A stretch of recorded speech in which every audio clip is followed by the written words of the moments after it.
This is what most Americans innocently put into their bodies these days, and most alarmingly, into the bodies of their children. And it's no coincidence that Americans die earlier than Canadians or Germans or Italians or Japanese or Koreans or Australians or most any other comparable country. And it wasn't always that way. Until the early 1990s, our life expectancy was the same or better than other developed countries. Then suddenly, more and more Americans began suffering from chronic diseases, from obesity, cancer, diabetes, kidney disease, Alzheimer's, heart disease, and all kinds of autoimmune diseases. Our maternal mortality rate soared to the highest of any developed country on earth. Same with infant mortality. Like the frog in the slowly boiling water, we didn't really notice as we got sicker and sicker. We've grown now to accept chronic disease conditions as normal. But now, in 2024, we're finally waking up to this cataclysm, and we're asking ourselves, how in the world did this happen? Well, a big part of it is our diet. Restaurants that serve contaminated food are fined or shut down. But when it's the government that approves the poisons in our food, a few people get very, very rich, and the toxins end up in every supermarket aisle. Let me show you what I mean. Doritos, Cheez-Its, Cap'n Crunch, gummy bears. Everyone knows that these are junk foods, so maybe you wouldn't be too surprised to see that the ingredients include a lot of poisons, including a harmful yellow dye called tartrazine, or yellow dye number 5. What you may not know is that this dye was originally made out of the sludge that's left over when you turn coal into coke for blast furnaces.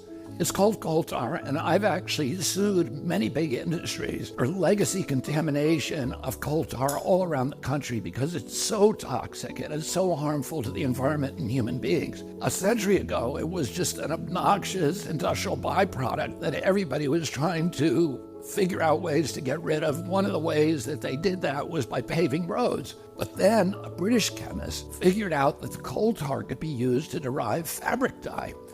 And if fabric dye, why not food? Food manufacturers began using it to cover up the discoloration of low-quality foods that they wanted to pass off on unsuspecting customers. They didn't know back then that this yellow dye, tartrazine, causes tumors, asthma, developmental delays, neurological damage, ADD, ADHD, hormone disruption, gene damage, anxiety, depression, intestinal injuries.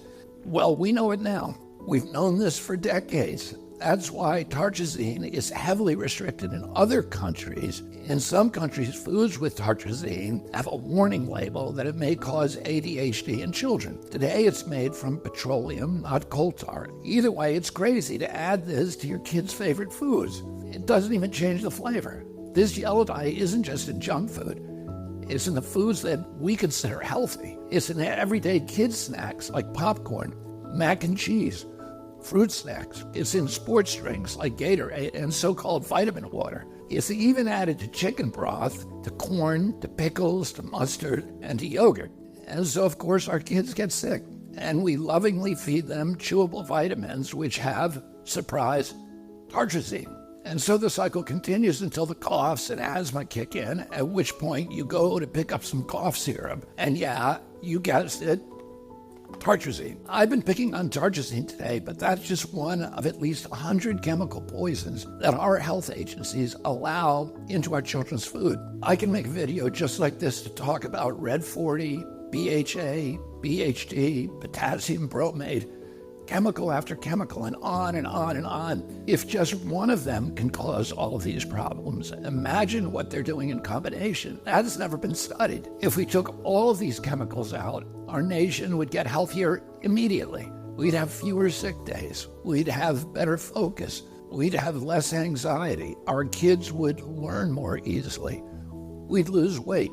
We'd have more energy. We'd have fewer tumors and longer lives. It's not all dark. Over the past 16 years, the government has banned 8 chemical additives that cause cancer, genetic damage, asthma, and many of the other health conditions as tartrazine does. And you know what's interesting? All 8 of those crucial steps forward in our kids' health were taken under President Trump. But the Democrats who claim to be all about health care have stood by watching other countries ban these poisons and make our kids sick, asthmatic, hyperactive, and depressed. They left them on every supermarket shelf in America. They even used your tax money to put them in your kids' school lunch. So their big food and their big ag donors probably gave them all that golden handshake and the big money hug. And their big pharma donors probably called them up and thanked them also, because now they're going to make billions selling Adderall, Prozac, and rescue inhalers. Enough is enough. President Trump and I are going to stop